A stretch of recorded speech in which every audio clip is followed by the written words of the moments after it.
I'm Crystal Hutchins, and I'm an empathic energy healer. I sort of made up this career on my own because of my lifelong health issues that led me to learn lots of healing modalities. She kind of tapped into some deep personal things that I don't think can easily be tapped into or noticed. She did seem pretty spot on for the most part, you know? Felt like she was like pretty intuitive. I actually achieved a sense of floating for parts of it. Yeah, I feel like Crystal is guided. She has an ability, you know, a psychic or an intuitive healing ability, and so I'm grateful for the experience. Felt good about the experience. It went better than I expected, I would say. Yeah, I think there's something special there. If you're serious about like really changing your life, you know, you have to at least try something. You have to be willing to take, you know, even a minimal risk, you know, to try something new. Because if you're never willing to take a risk, then you're certainly never going to get the reward that you seek.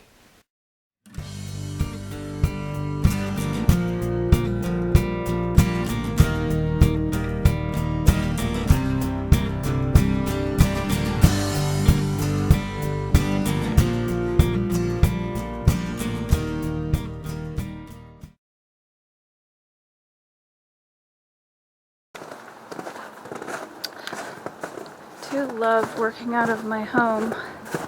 We have this little sanctuary here, right in the middle of town, with a nice yard.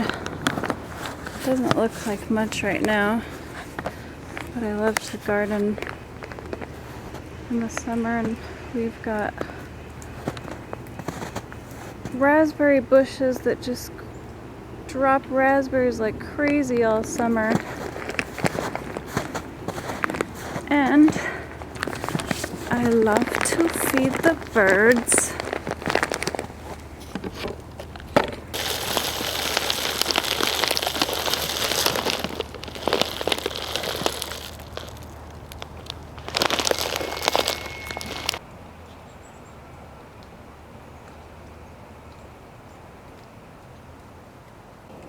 And of course, if you love birds as much as I do, you need more than one bird feeder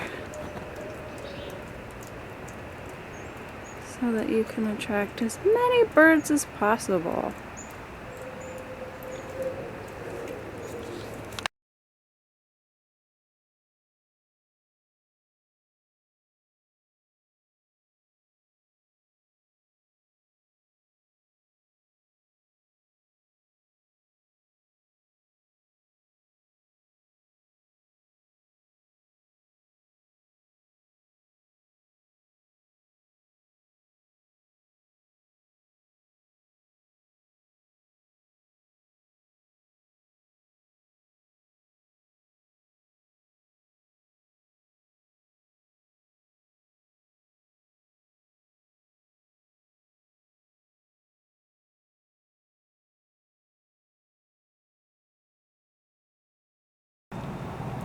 And we've got this great Norwegian pine tree out front.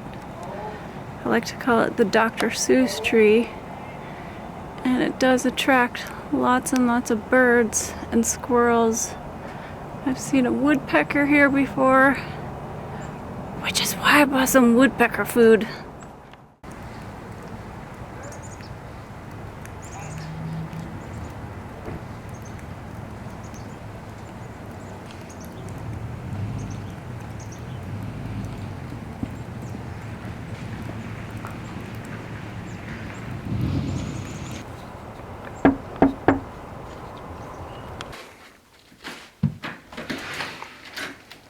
Hello. Hello. Crystal. Brett. Nice to meet you. Come on in. Nice to meet you as well. Let's take your shoes off. Hello, I'm Crystal Hutchins. I'm squinting in the sun on my back porch in the home where I live in Anchorage, Alaska. This is where I work out of my house as an energy healer. I'm an empathic intuitive, and I use crystal dowsing and hypnosis as my main modalities to help people get forward momentum in their life and get to the root of the issue that are causing whatever problems they may be dealing with in their life. And I love the birds. They're competing with someone doing construction and airplanes flying over, but it's too nice to be inside, so I'm going to just focus on the birds. Yeah, so anyway, recently I met with a client, Brett, who came to see me about marijuana addiction. Today I'm meeting with Brett. Brett and I have so far only communicated through email, so it will be our first time meeting in person. It will be our first energy healing session in hypnosis. Brett has expressed to me that he feels dependent on marijuana and would like to stop being dependent on marijuana. Hi, my name is Brett Krenzlock. I'm 23 years old. I currently live in Anchorage, Alaska, and I came to see Crystal because I'm having a problem. I'm struggling with marijuana, which has been like an ongoing problem for years now, and trying to really free myself of that grip. Even this past summer, I was able to quit for 4 months, but I could feel within me that addiction aspect was still there. And then I ended up coming back to it in the fall, and so now I'm just like looking to free myself of that, because it's felt like it's been a monkey on my back for like years and years, just like this marijuana thing. It's ridiculous. So I've started to tune into Brett's energy, even though he's not here yet. It's just something that happens. Information starts to come to me when I'm thinking about the person I'm going to be working on for the day. I'll get deeper into those concepts when he gets here, and I can actually do some crystal dowsing on his energy field.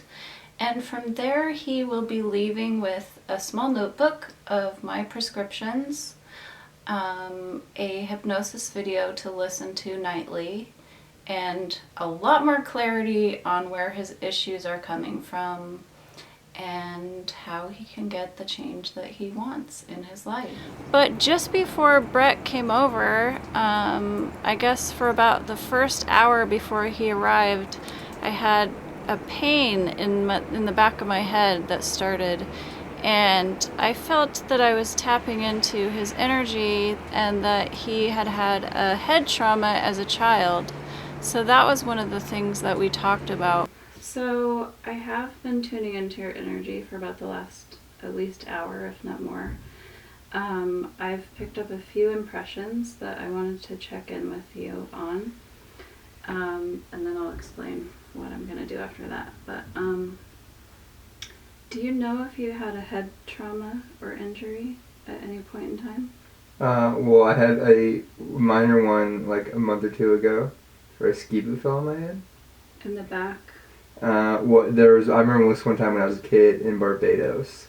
I was swinging, and I jumped off this wooden swing, and it hit me in the back of the head. I felt like it was from when you were a kid, so that makes more sense. And then there's another time, but I was wrestling with my dad on the couch when I was 3, and I got this scar right here. That's funny, because I wish I'd said this first, because then that would have confirmed it. But it starts here, and then I felt it come around and up and over to here. So maybe like when you got hit by the ski boot. Well, the ski boot was the top of my head, and that was recently. Well, I'm saying it might have just like reactivated all these traumas that are connected, because I sort of felt them all coming in. Like this one started, then it came over, and then I felt it up here. Okay. Okay, so that's definitely something we could talk about. This is my intake form that I give to clients that I'm seeing. Mm-hmm. And I'm going to make you a mineralizing drink while you're reading this, because it's kind of long. Okay.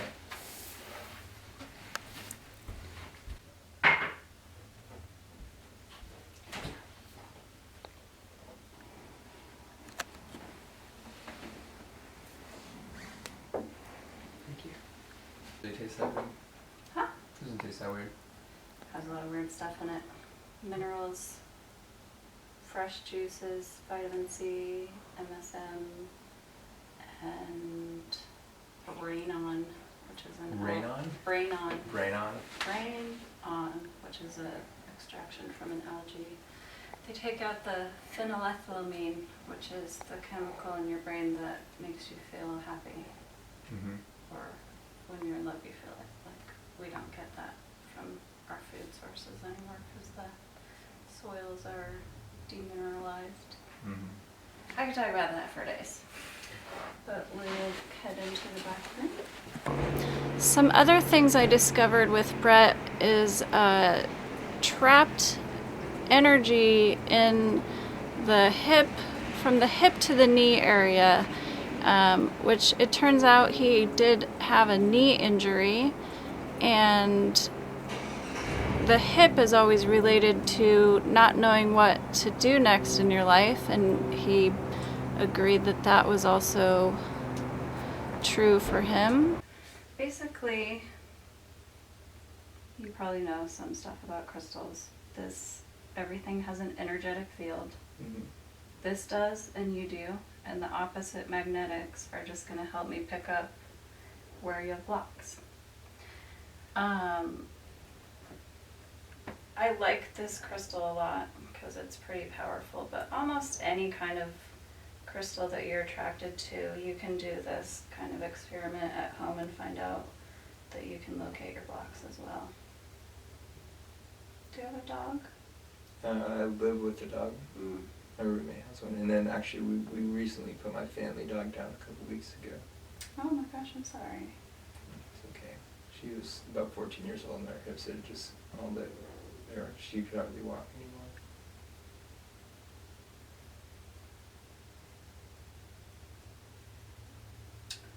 Do you get pain in your hip to your knee? Oh yeah, I think I sustained a knee injury in the summer of 2014 in Colorado, and sometimes I do feel some pain up here in my hips. I do a fair amount of yoga, and usually not much of a problem. Yeah, because I'm right in the middle between your knee and your hip is where I'm picking it up. And this is usually, the hip is related to not knowing what direction you're wanting to go in, or not knowing what you want to do next. Does that make sense to you? Mm-hmm. And then I only pick it up this early if it radiates down to the knee. So the knee energy, obviously you have these chi energy ley lines that are connected. So physical blocks will also connect into the emotional body, if you know what I'm trying to say. Mm-hmm. So this hip pain can actually be produced by a thought process, even if there was no injury here, can still connect down to an actual physical energy that you had. And now that I'm on your hip, it's really going off. When Crystal brought the pendulum over, I could definitely feel it within my legs, especially when we brought it up to my hip, and you could feel energy there. And then she brought up I can sense something in your hip, and then her and I talked about it more, and I could it definitely kind of made a lot of sense, based on physical injuries that I already have, and then emotional things that I'm trying to deal with, and then just bringing the pendulum through my body. You could. My eyes were closed pretty much the whole time, but I could feel where the pendulum was through my body, so it definitely wasn't just a total mind thing. I could actually physically feel it, although I might be the type of person who might be a little bit more able to feel something like that than other people. She picked up that I felt a little bit removed as a child, and maybe not quite part of the community, and I know for I personally, I not being or ever feeling a very solid part of the community, have always craved that sense of being together with people and working in a team, and I definitely felt like Crystal was able to kind of pick up on that. Tell me, do you have any digestive, acid reflux or constipation? Yeah, not so much acid reflux, but definitely my constipation. Constipation. What is your main staples of your diet? What are your go-to favorite foods? I really love smoothies. I really love granola. I really love spinach and potatoes. I don't eat. I didn't eat meat like at all last year, and then I've been eating meat very selectively this year, but only like once or twice a month tops. But yeah, usually like granola and smoothies and like maybe some like Dave's Killer Bread, like lots of coconut oil.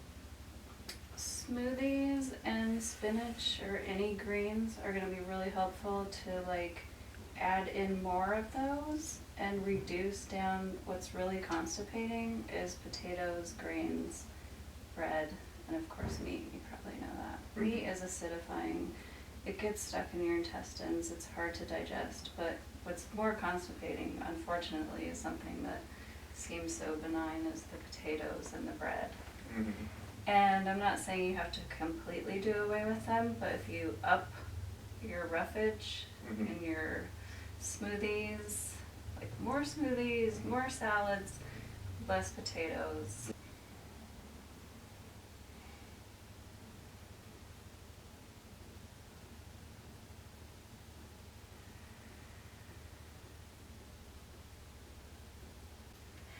Okay, I'm going to ask you to take a deep breath in right when I do, and then exhale as long as you can, starting at 3. 1, 2, 3. Exhale.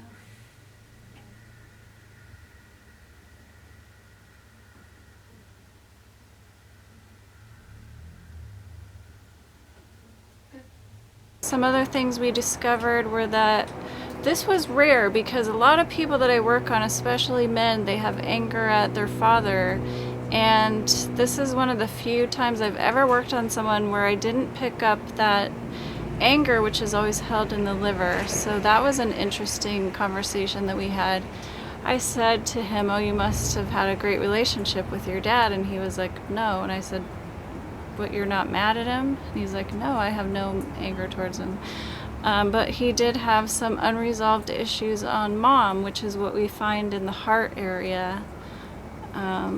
These are all things and many other things that we discovered in the session that relate to addictive patterns. And so by discovering the traumas that were being stored in his body and lots and lots and lots of suppressed emotion that I felt right when he walked in, it was almost overwhelming. I felt like crying as soon as I met him because I could just feel all this emotion that he's been pressing down.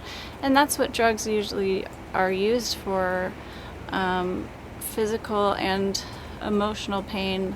Physical, emotional, mental, spiritual pain, we always turn to something to suppress that, and then that gets trapped in the body. So what I worked on with Brett in the hypnosis session was changing his thinking towards positivity and also forgiveness. He has some forgiveness work to do with his mother. The muscles in your arms, your forearms, and your hands are all starting to relax. From your chest to your belly and your hips is all becoming very warm and tingly and comfortable and relaxed. And now it's moving down through your legs, your hips, and your knees, all the way down to your toes. And every toe is starting to relax.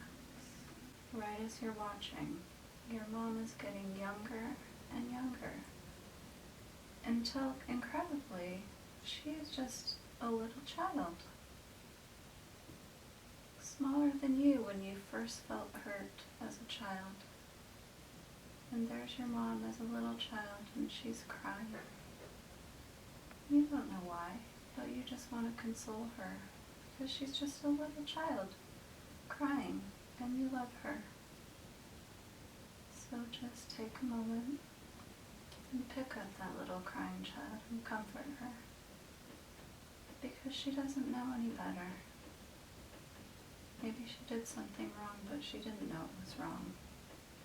And as you start to feel that power, you realize that not only do you have a strong internal power, you have a strong willpower, a very, very powerful willpower that allows you to decide what you will and will not do, especially when it comes to making decisions about things you might do, but at the same time you kind of wish you didn't do. Brett actually brought forth on his own the fact that his first experience with marijuana was basically because he wanted to make friends, and that, I think that happens to a lot of us when we're younger and we're looking for somewhere to fit in, and if we don't fit in somewhere and we meet up with people who are medicating themselves because they also have childhood trauma, then we build a bond there, and that bond is sort of solidified by using these substances together, and then it's too late once you're addicted. So those are some of the things that I worked on with Brett. Well, I had decided I was going to smoke marijuana before it presented the opportunity.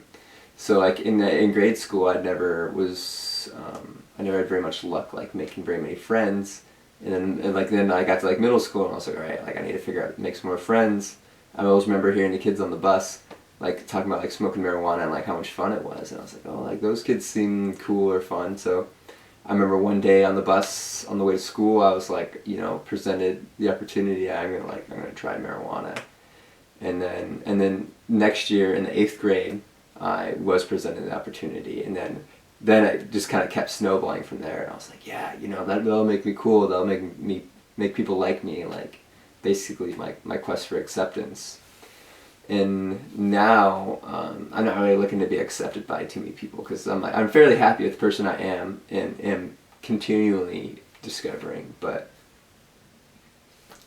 I'm not. I wouldn't say I would call myself an unsocial user. I definitely enjoy like going to like smoke with my friends. I do also enjoy smoking marijuana by myself every once in a while.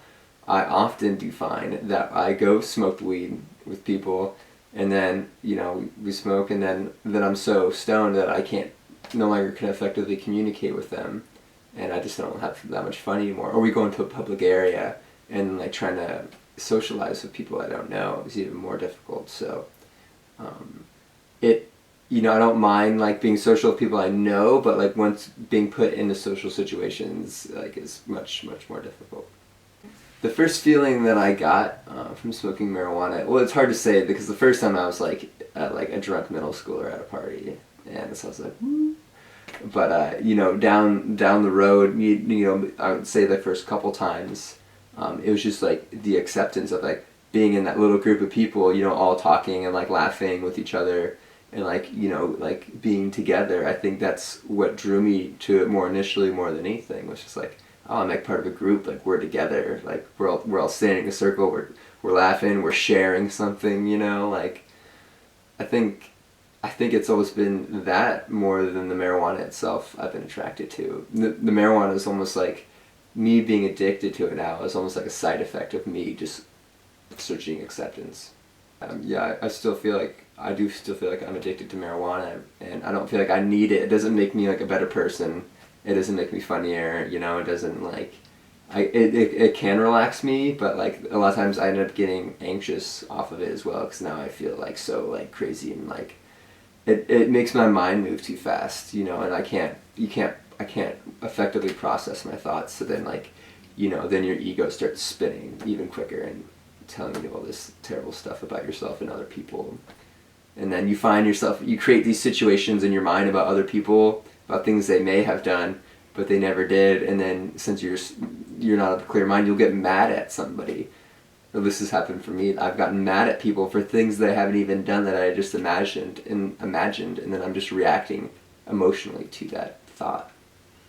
And then the protocol that I recommended to Brett when he left here was to listen to my positive life hypnosis at least for 30 days. And then I gave him a prescription for vitamins and minerals that his body isn't getting, that these are other reasons that we turn to something to make us feel better, something outside of ourselves, because we're typically lacking nutrition that results in depressed and states of sorrow. I would say I'm very open to the suggestions of, like, in the book that she will include at the end of it. You know, like, I'm the type of person, like, I really, like, my whole life is based around me just becoming the best person I can possibly be primarily now at this point in my life in an emotional way, and then, you know, throughout my life, you know, you'll switch different aspects, but, you know, like, I would say I would definitely give the book and, like, the suggestions in it a very fair shot, you know, because if you're serious about, like, really changing your life, you know, you have to at least try something. You have to be willing to take, you know, even a minimal risk, you know, to try something new, because if you're never willing to take a risk, then you're certainly never going to get the reward that you seek. Hopefully I'll see him again I wanted him to check in with me in about a month and see where he's at, because breaking addictive patterns is a challenge. It's not going to be an overnight one session fix usually.